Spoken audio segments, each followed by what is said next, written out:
Welcome back to Exquisitely Aligned. I'm Gina Meyer-Vincent, your host and your personal soul shifter. Here at Exquisitely Aligned, we help you define and design the future you desire and deserve, where essentially you become exactly what's missing in the world.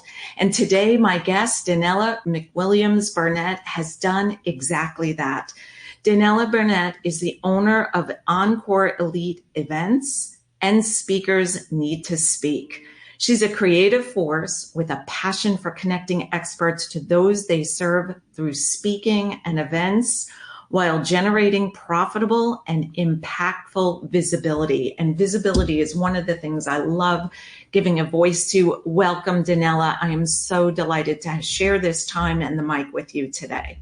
Gina, I'm so excited to have this time with you as well. You know, our first conversation could have gone on for days. And so I'm appreciative of the opportunity to not only continue the conversation with you, but also share it with your audience. Yes, thank you. And it's true. So I just wrote a few notes from that conversation and figured we would just go and see what the universe has in store for us and the listeners. Exactly. I'm rubbing my hands together as well.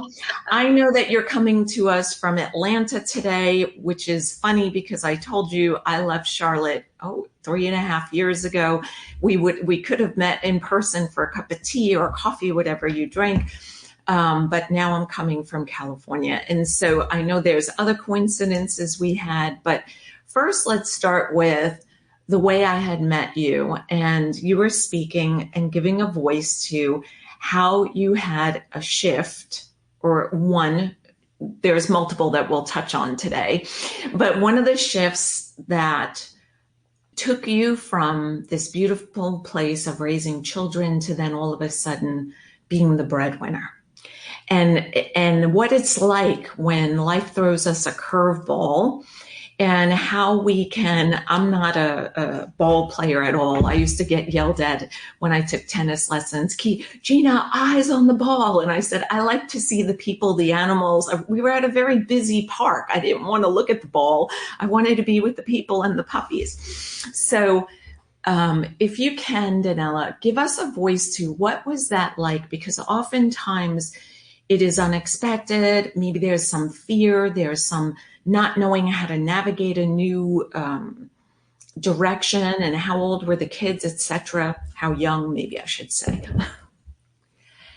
Yeah, what a whirlwind time that was. I had worked for others for, 25, 30 years. I had not been a stay-at-home mom for long. I actually was an older mom. I was 38 and 40 when I had my kids. And fortunately, my husband had a great job. And we were just really privileged that I got to be a stay-at-home mom, which was fantastic because I had been waiting a long time for that. And so I was a stay-at-home mom for 2 years. The kids were 2 years old and 6 months old. And 6 months. Yeah. Again, hubby had a great job. So I thought this was kind of my reward for having worked for others, long history in event planning and culinary arts and working for others and doing event planning and things on the side and catering. And, I'd had a long career, but it was time to be home with my babies and so appreciative of them. But hubby came home one day. This was during the 2008 recession, which was really impactful here in Atlanta. He was a master plumber at the time, working for the union, and he came home one day with no job and no jobs for the foreseeable future. Construction was really decimated here for a bit. They took a big hit. So all of a sudden we went from good job, no job, and I have babies to feed. And, looking for what could I do, what made sense to do, what made sense with babies and with him. We didn't see a really good, viable option for him anytime soon.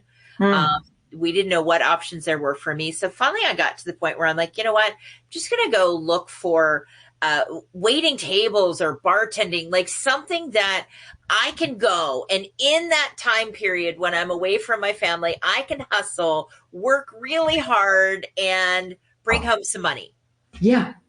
Yeah. Well, I had kind of it was one of those down experiences. I walked into a restaurant that had just opened here in Gainesville, Georgia. And the young man who presented himself as the manager, who to me looked like he was about 14 years old, to my 40-year-old self. And he kind of looked my 40-year-old mom's self up and down and said they were just fine. Oh. And I went out to my car and I was humiliated. I obviously did not argue with the young man to his face, but in the car, I was like, I have more experience managing restaurants and, I've owned restaurants. Like I have more experience in the last 25 years than that person's probably been alive. And then I'm in tears and, and I had one of those, what I call neon sign moments. And that's, God, and I'm just lost, and I do have a belief that there is a solution all the time. Mm-hmm. We may not know what it is. We may have to ask for it. We may need to hunt for it, but like there is a solution for us moving forward. Yeah. But I couldn't find it. So I call those my neon sign moments when I just hit my knees, usually out of fear and frustration and beating my head up against a wall and just not seeing it, and left to my own devices, I'm not moving forward. And I ask for the neon sign. Like, I know you have a direction for me. I know you have a next step for me, but I don't see it. I need the neon sign. Right. Exactly. Show me bigger, brighter. Yeah. And I mean, to give a voice, it's not easy to have a 2-year-old and 6 months old in the house. You might have not been sleeping through the night fully or getting time to reprieve, right? Because a 2-year-old's on the go, 6-month-old wants to be held most of the time, right? They crave that. It feels good. Hey, I'd like to be carried around as well some days. But, and then tell us about also your husband, because I think just from my husband having been sick, it was a very big hit to his ego. He didn't want people to know he was ill, but yet he looked ill, so it was like, explain to people, you're turning gray, like let them know what's going on, that you're in kidney and liver failure. And I think for men, I've lost a job as well as a single person, as a mother to a cat and a rabbit. And I remember feeling like I lost my identity. Can you give a voice to maybe what it felt like for him? And I know he's not here. Wouldn't that be fun to have him stop what he's doing and jump on the mic? Well, what happened from that asking for the neon sign is I actually went to church that Sunday and shared it with some of the ladies that I'm friends with, that I'd had this kind of, embarrassing moment in the restaurant. And I really didn't know what we were going to do, that I was at my wit's end. And one of the women that I'm friends with said, can you open a catering? Can you start catering out of the church kitchen? And that is actually where my full-time entrepreneurial journey began, because I met with my church and I met with the powers that be and got that kitchen licensed and started my catering company out of the kitchen of my church in 2008. And that grew over the next couple of years to 28 employees and knocking on the door of a 7-figure business. And my husband ended up not finding work for 4 years during that period. So, you were just talking about like dynamics and change. And I mean, our marriage, our relationship, I mean, total dynamic change from he was working doing all the providing to now I was. And we did try to have him work for me for a little bit. And I would hire, as we got busier, I would hire childcare. And then we had a moment where it was an outdoor festival and I'd had him set up 2 tents. And when the client got there, we had to move them. Now, this is Georgia in July. It's like, hotter than Hades. And I'm now asking him to redo something that I've had him do an hour or so before. It was not a pleasant exchange. He was not happy with the honey-do list that I was giving him, but it wasn't the honey-do list. It was the boss to-do list for a client.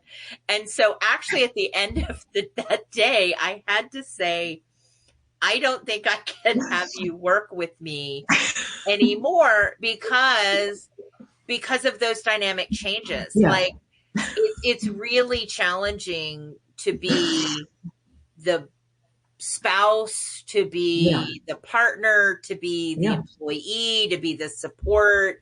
And I'm like, I want our marriage to last. So I think instead of getting childcare so that we can both be on site at an event, we would be better if I hired labor who doesn't care if I have them redo something. They're getting paid hourly or otherwise getting compensated, and you be home with our babies.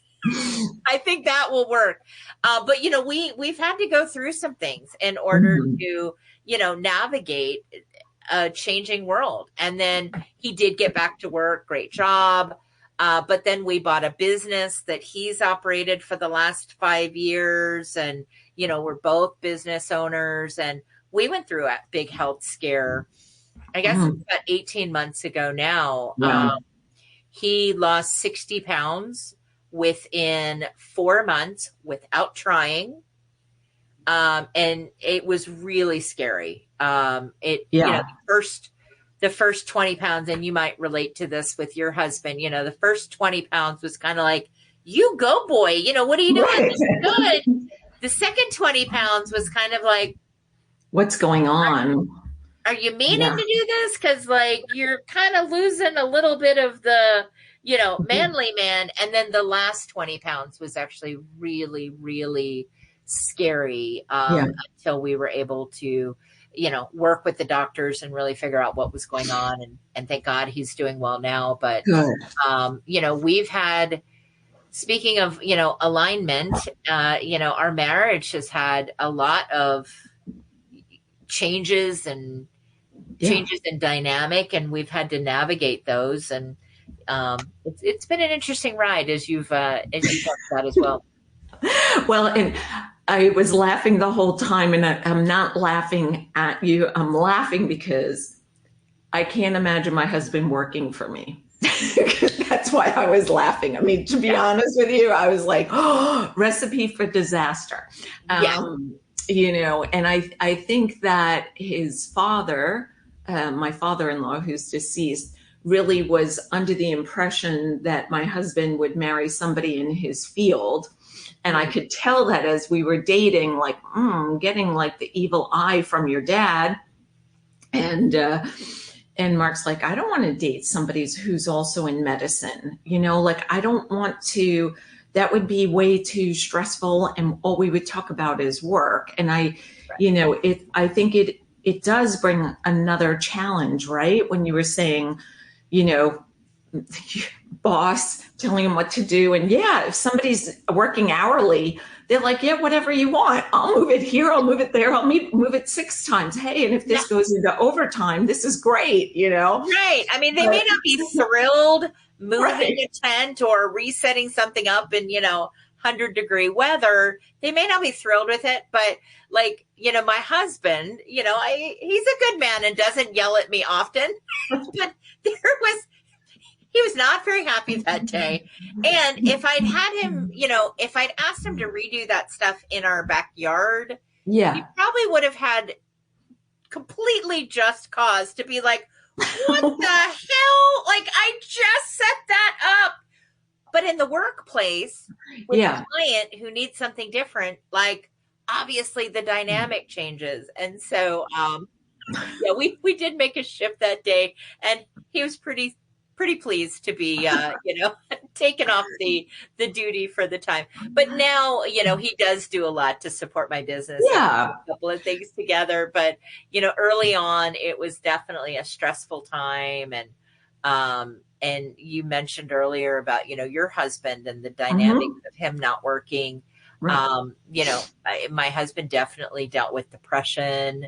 Um, Hmm. that feeling. He didn't go back to work for 4 years. Yeah, You know, most men, have that I've got to provide for my family. absolutely. And that was something we had to navigate, Yeah, that providing takes on different looks sometimes, and absolutely. mothering takes on different looks sometimes. So it's an interesting conversation.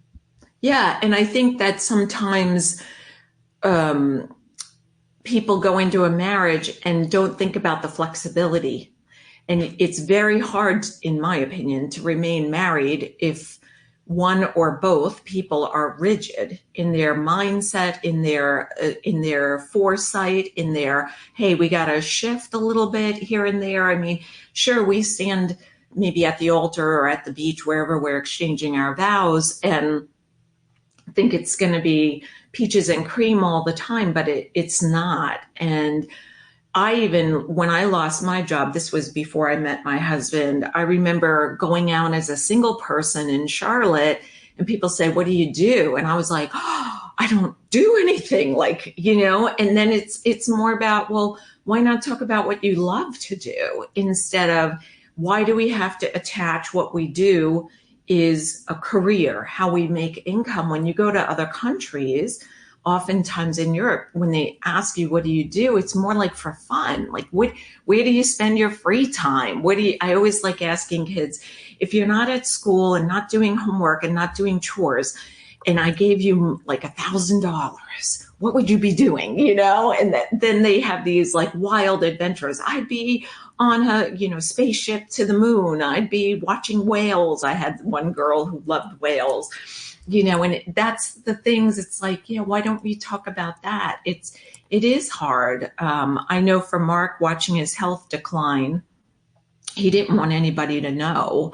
And he continued to work this whole time, even while on dialysis, which was quite interesting. I mean, he took a few weeks off, short time off, and then got back to work. And in my opinion, it wasn't really the right thing to do. His body, well, all he could do was go to work, and then he came home and he was ugly.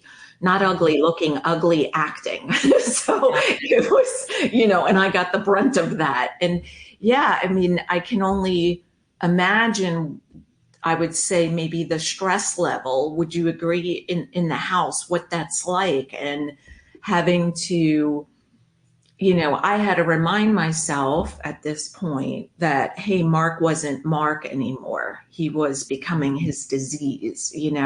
His makeup was changing because he couldn't urinate like a normal person. He was using dialysis just 3 times a week. He had no kidneys at this point.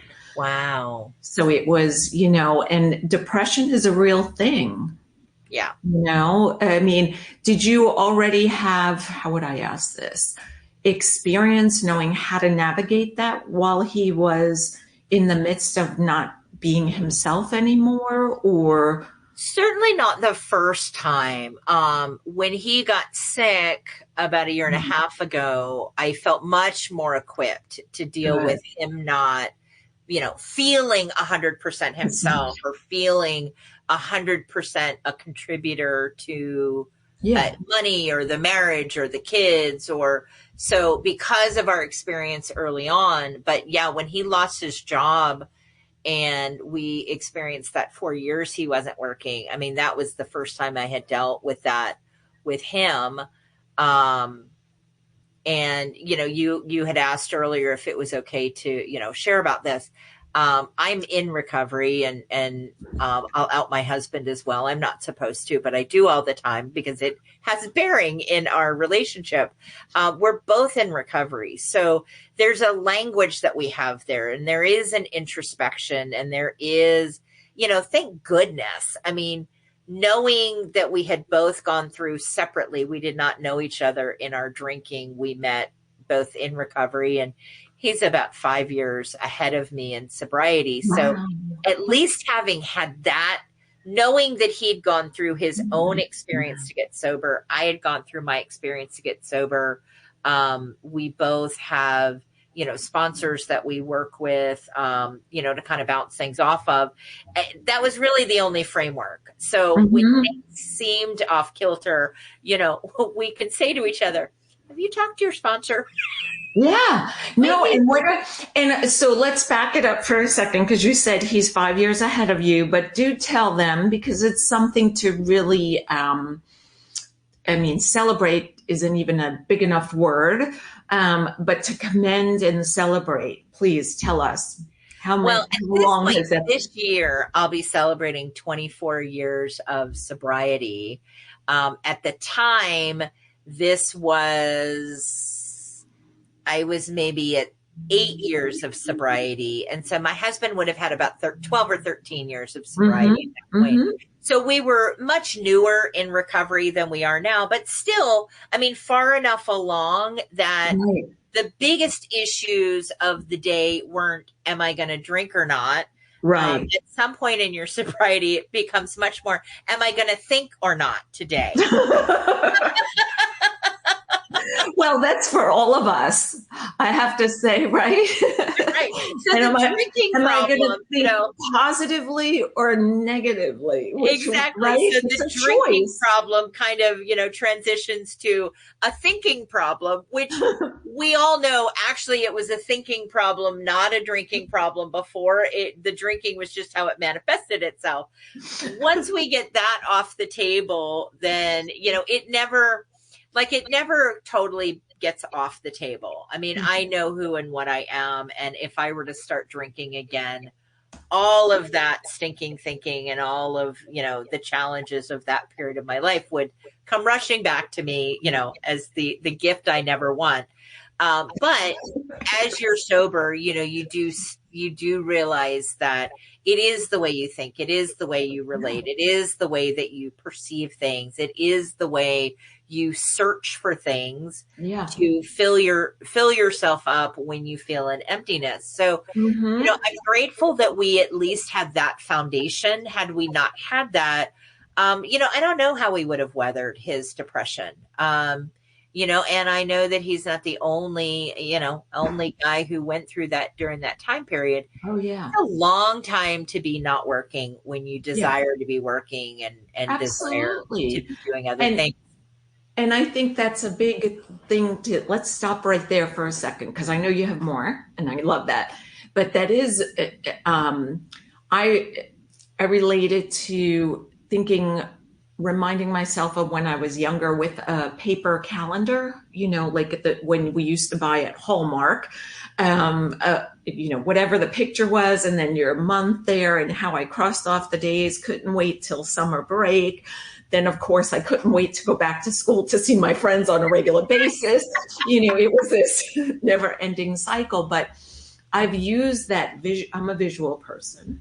And I've used that visual a few times for myself in selling a house, in market, hoping to get transplant. Like, I'm one day closer, instead of when is this going to change, or when will this happen, or when will I get back to work? But more like at the end of the day, okay, I'm one day closer to that job. I'm one day closer to moving to California. I'm one day, or Mark hopefully is one day closer to being healthy enough to receive organs. And I just had to play like a game, if you will, to trick my mind. As a visual person, the calendar just came flying into my mind. That was my neon sign. Like, remember those calendars you used to buy? You don't have to buy one. Just use that visual in your head. Were there any things that you and your husband found, that maybe you found or he found, or you both equally thought, okay, this is a good way for us to trick our minds, or whatever the words might be for you? Well, I think anytime that we, and we've certainly had challenges since then. Goodness gracious, we've weathered COVID, as an entrepreneur and as a family. We've weathered the time of COVID. We've weathered my business growing from a catering and event planning business to selling the catering business and and, fortunately taking my business virtual to a certain degree prior to COVID, and then taking it 100% virtual. And, now I'm about 70% virtual and 30% in person, to him, buying a business and operating that business. We're now looking to sell it. We've weathered the loss of all four of our parents in the last 8 years. Wow. So when I look back at the dynamic changes that we've had and stresses that we've had, great times of financial, success and stability, and, some blows to the finances. Right. I think that the one thing that has definitely kept us going as individuals, as a couple, and as entrepreneurs is just that steadfast belief that it can always change for the better. And there is better on the horizon. When we got sober, just to tie it back to that, I remember having this realization a couple of months sober when you take the blinders off and you see something clearly for the first time, where 1 minute before it's, you just don't see it. And then once you do, you can't unsee it. Right. It was like that moment that I desired sobriety. I mean, 1 minute before I did not. Wow. In fact, without going too deep into that story, my bottom of drinking was a suicide attempt, and almost successful, and was actually unconscious for 3 days before Dannella. I came to filled with charcoal. And oh my gosh, even in that moment, I was like, crap. I did not seek sobriety, but in my surviving that, I was like, well, shoot, I've now tried all of my plans for the end, and I'm here, and clearly, like, what do I do next? And it was another one of those neon sign moments, where I was like, God, whatever plan you have for me, like, now's the time to show it, because like I'm fresh out of ideas. But once that idea of, okay, maybe I'm going to have a life without drinking, and I'm going to try this. There's been a belief that if I put one foot in front of the other, like, there is a new future ahead for me, and then when I started working with others and really getting into recovery and meeting other people, I, continue to realize that there was, but I had another kind of moment a few months sober where I really started to see some of the destruction I'd caused, to me and to other people, embarrassment that maybe I didn't feel or didn't allow myself to feel in the moment, shame and guilt, and like all of those emotions came up. And I remember my sponsor saying to me, like, you're going to have to walk through all of this, but if you'll walk through it all once, like, there's more on the other side. Like, you're going to have to walk through everything you haven't walked through before, but there's more on the other side.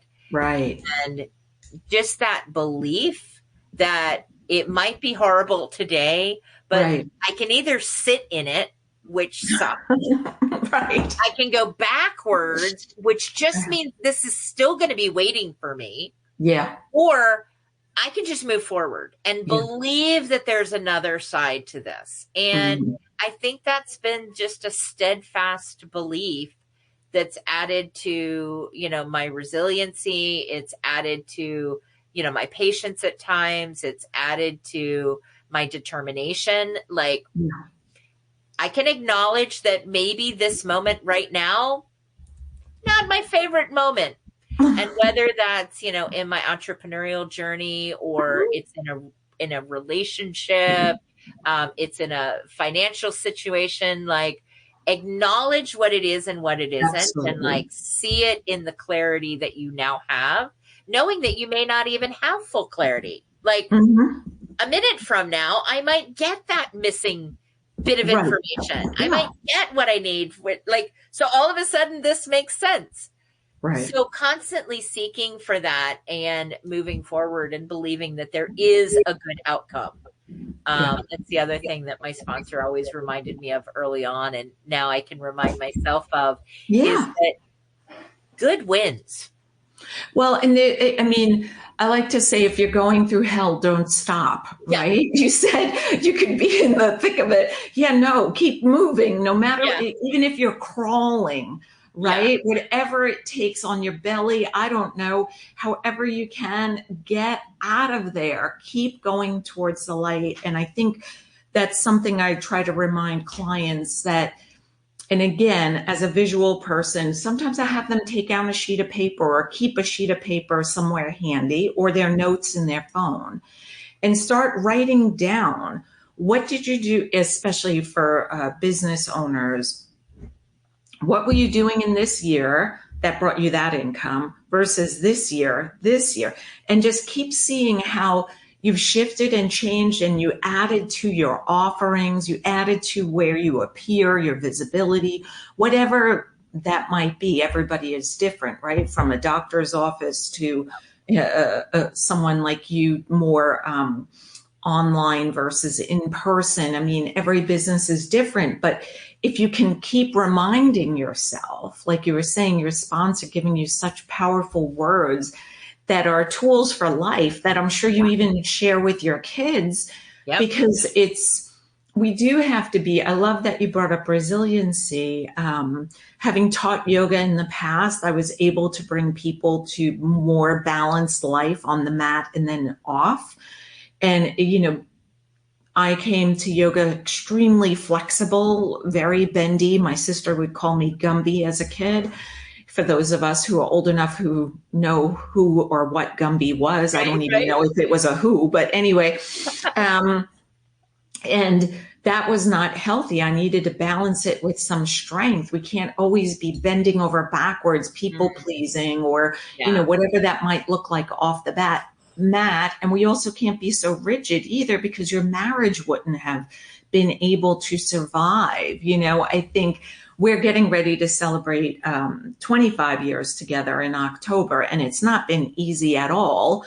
I have gray hairs to prove it under the color, but, I that's just why bought my hair is short. I just bought my color back yesterday, so Oh, beautiful. It looks great. Now you're making me think I better go look in the mirror after we stop filming, and check mine. But it's like nothing in, I think that we can align exquisitely with who we are. And that means then we can have the resilience to be able to, jump from right to left, to stand on one foot when we have to, all those things that we do on a yoga mat, but then that brings it into practice, like you were talking about with your sponsor, into life. And I think that when we have that groundedness that clearly you and your hubby have been able to maintain, you were able to wither all the storms. And what I didn't tell you, but Mark was sick when the economy was crashing, was when he was going downhill. So we were getting hit with, just from every angle. We sold, or I wanted to sell the house we were living in and buy a different house. Instead, we just bought the other house. Then I owned two executive homes, ended up renting out the old one because it was too much maintenance. I couldn't take care of two young kids and a wilting husband. That's oh, putting yeah. it politely. And what happened was the family who rented from us was from out of the country, and they picked up and broke the lease and just moved out of the country. And I couldn't, it wasn't worth chasing them. The attorney Wow. said, when somebody leaves the country, it's like, yeah, good luck. And Yeah. so here I am now. I have two big houses that I'm trying to maintain, two kids. I think we had two cats at the time and a wilting husband. It was just not easy. And I think I just want to take one moment, because you have a college grad too, and my son. And for all those graduating college, or those who know people graduating med school, college, law school, it's not an easy time yet again. And I say to my son and his friends, like, you're lucky, you're young, you can travel, like, go do something fun, continue to look for work, but you don't have a 2-year-old, a 6-month-old, a spouse, and I make it even bigger. A spouse, a pregnant wife expecting your 6th child, 2 German shepherds, 3 cats, a mortgage, etc. We do have to weather these storms, and we do have to find our way. And I love the key things that you have shared with us, Dannella. So let's talk a little bit about what you do now, because I love visibility. I love impact. We're speaking all the same language. You can see my hands start flying. Maybe I should put them under the table. I get very, very excited. The Italian part of me starts, So I do believe we all crave to be seen, heard, and valued. And I think that in society, when we start playing this one size fits all paradigm and we start giving into this conformity trap, then we sometimes are less seen, less heard, even by ourselves. And our impact becomes like a light just being dimmed. So I love what you do. And who do you work with? How do you help them? And how much fun are you having doing that? Well, I love it. And I honestly think that what I'm doing now really is the culmination of everything I've done. And it started when I was 9 and I found Julia Child on television. And at the time, I thought it was the food I was responding to. And I went down the road of culinary arts and, after subjecting my family to my new culinary adventures, including sometimes when I speak, I tell people that it all started with death by chocolate, which is what I made my family one year for Thanksgiving. It was this chocolate dessert. I'd seen some inspiration watching Julia Child. Maybe I found it in a magazine. It was like 15 different forms of chocolate, because that's exactly what you need at the end of a heavy Thanksgiving meal is this like. So you have enough caffeine, you could go out and run in the dark with your flashlight. Chocolate dessert. But I did go the route of culinary arts and food service management, and then went on to both cooking in and working in restaurants. And then I realized I loved working with the people who were having events and the people, not necessarily the other employees. So moved to the front of the house and event planning. And my event planning moved from, personal events and reunions and weddings and things in the restaurant to things outside of the restaurant to working with nonprofits, corporations, municipalities. Over the course of my event planning from, age 20 to today, over the last 35 years, I've done events from 25 to 250,000 people. And when I went to my first personal development event, right around 2006, as I was, about to become an entrepreneur, I realized that this kind of event that we have in this speaker expert space really is, for me, the culmination of all of that. It's the engagement of a personal event. It's the awareness and the cause and the do good and do good ourselves as well as the world that you have with nonprofits. It's the money and the income and the business building of corporations. So I really feel that what I do now, which is events for speakers, coaches, consultants, experts who are sharing their advice. They're sharing their expertise. That's really what they're getting paid for. Yeah. That's the kind of events that I do. And so I really do believe it's a culmination of all of that. And that led me to working with more and more speakers. And through, 2015 to about 2018, I was creating my own speaker directory because I never knew what my next event host would need.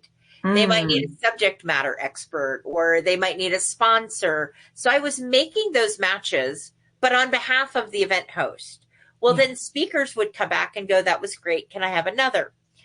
When you get asked, when you're an entrepreneur, when you get asked the same question over and over, it's a good idea to kind of take a look and go, what is the problem? Right. Do I have a solution? If so, how so? And that's how Speakers Need to Speak was born. Yeah. We launched Speakers Need to Speak in 2019. I had sold the catering business by then. We were doing national events for speakers and event hosts. And now we work for both the event host as well as speakers. And so bringing more visibility to their events, bringing more visibility to their expertise. And what I love about what I do now is I also had one of those moments of clarity a couple of years ago that I've come full circle.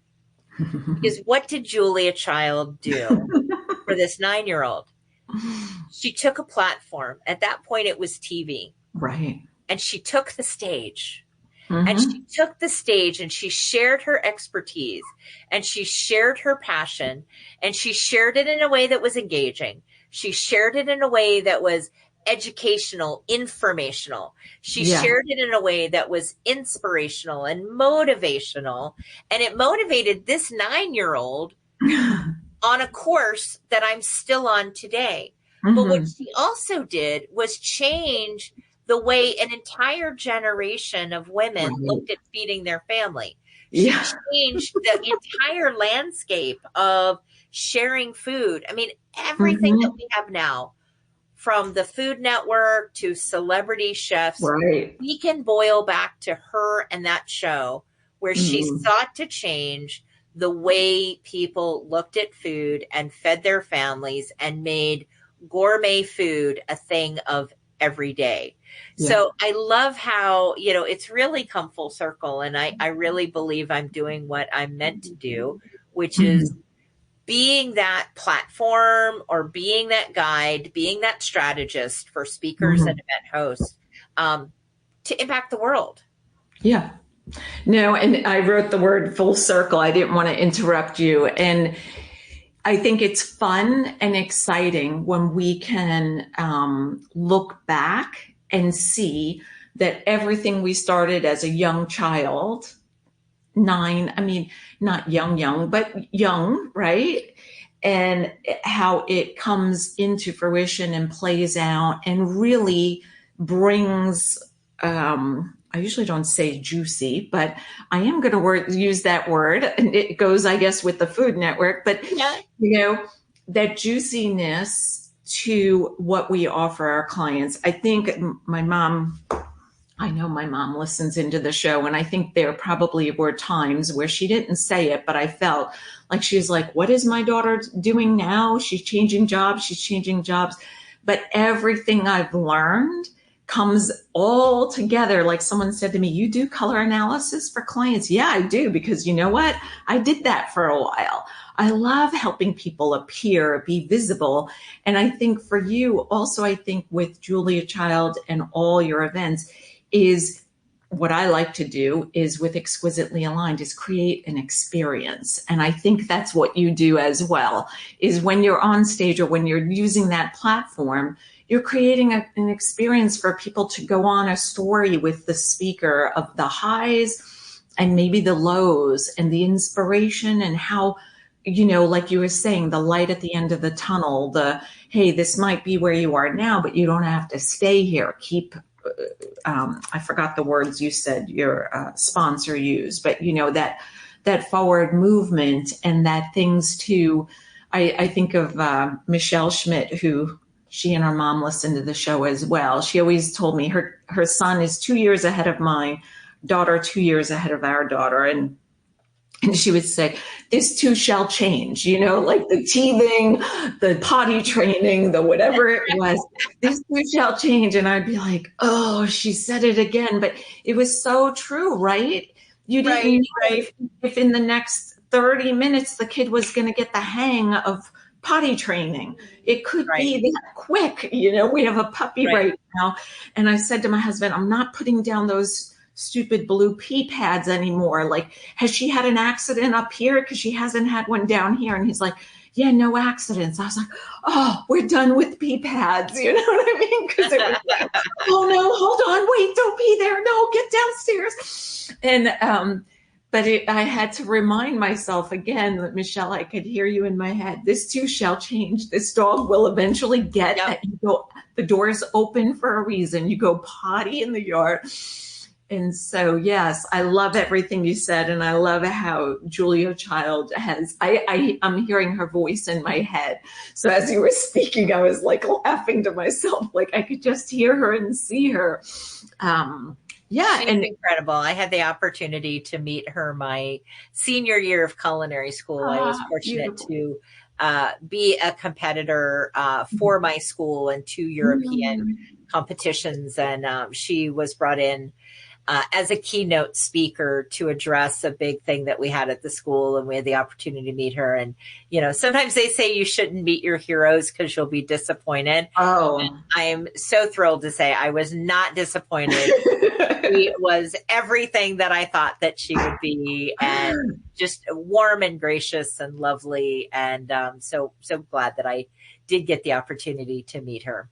Oh, I'm glad you did too. I was going to ask you if you did. And I wouldn't think she would disappoint, honestly. I bet there's even more to her that, within that time frame back then, you weren't allowed to showcase maybe. You know what I mean? Like things were a little more, I think, rigid. We didn't have reality TV. Right? I mean, hers was definitely more of a show rather than, a live stream, which a lot of shows are today. But she definitely, changed an industry, changed families, changed women. I definitely glad she became one of my heroes. She has served me well my entire life as a hero. Yes, absolutely. I think many of us as well. So we're getting closer to the time we need to close. Of course, I can speak to you for days. And, I know.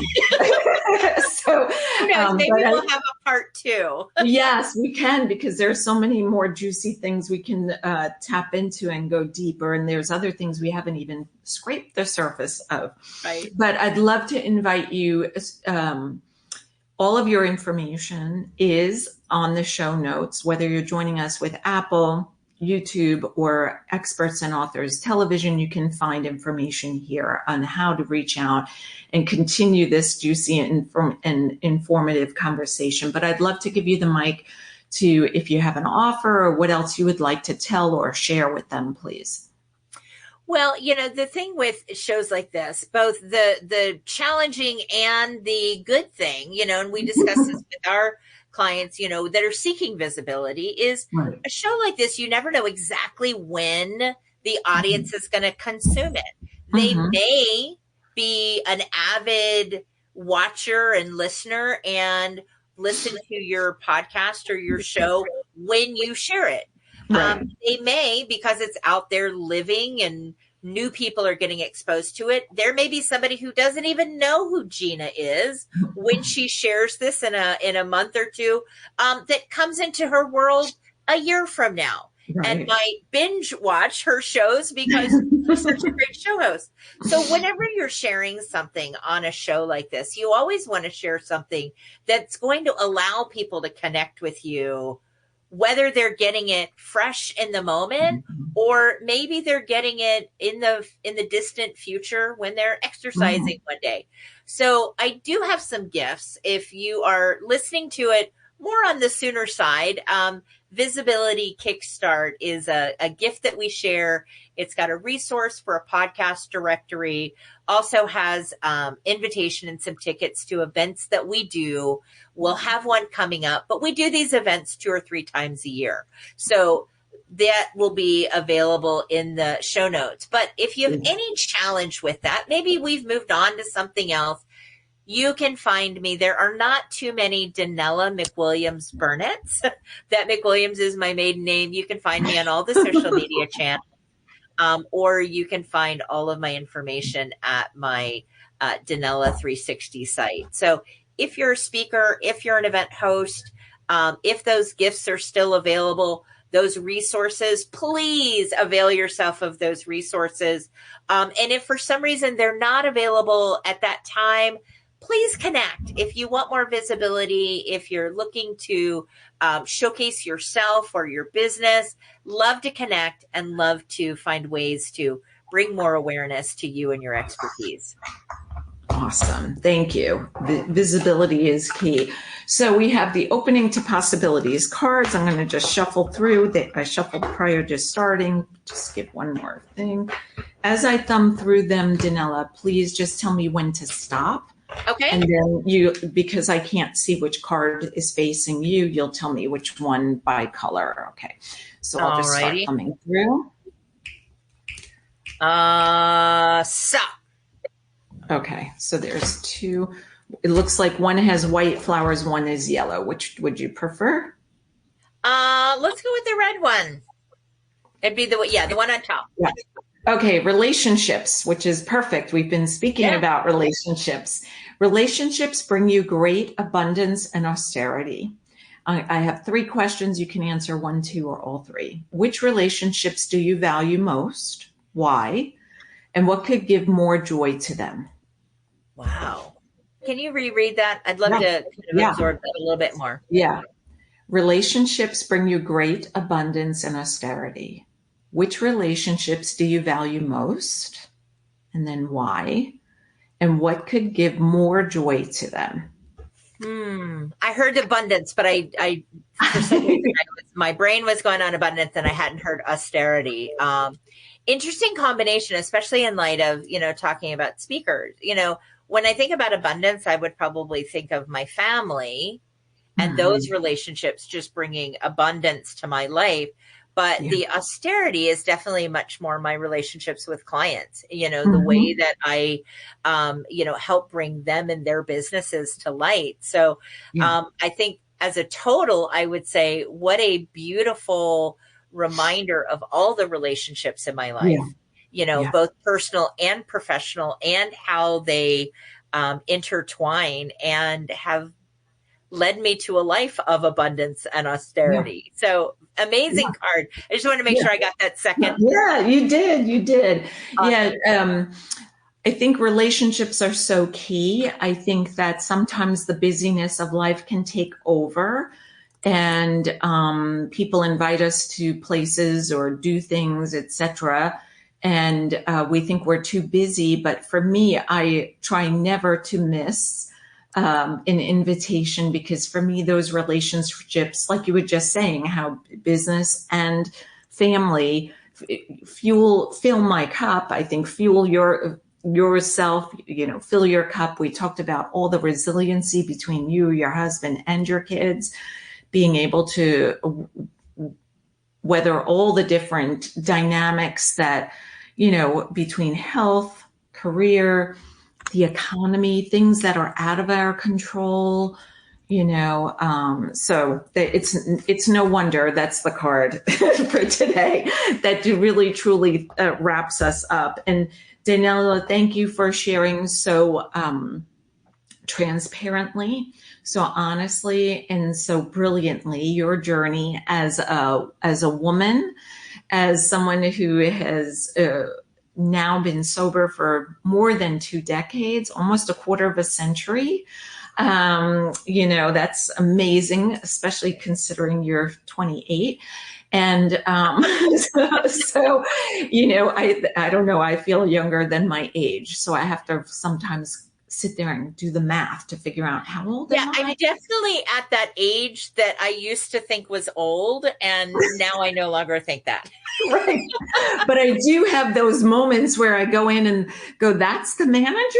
Or did they finish high school yet? My husband's like, yeah, Gina, you're old now, So I'm with you. That story you told about the restaurant, I can totally honestly empathize. But thank you for everything you've shared with us, the journey. I think it's an important conversation to have. Marriage is not easy, but if we could find that place where we can support each other, be flexible, step in like you did, and think of, like you said, what are the things I could bring to the table that I don't need this 12-year-old manager to hire me. I mean, and I also think there's such power in communicating and sharing, being vulnerable like you did with the women at church, who then said, hey, we've got this amazing kitchen here.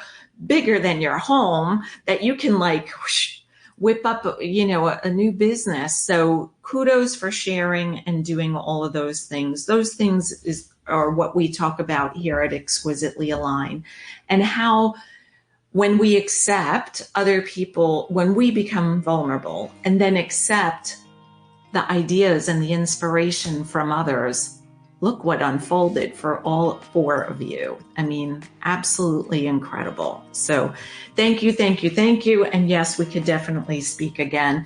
For those of you who are ready to make your bigger impact, who want to become the change that you see missing in the world, to step into who you were born to be, reach out. Love to have a 20-minute complimentary conversation with you. That information is also in the show notes. If you're listening in on Apple, I'd love to have a review. Same with YouTube. Please leave us a comment. Till next time, be exquisite.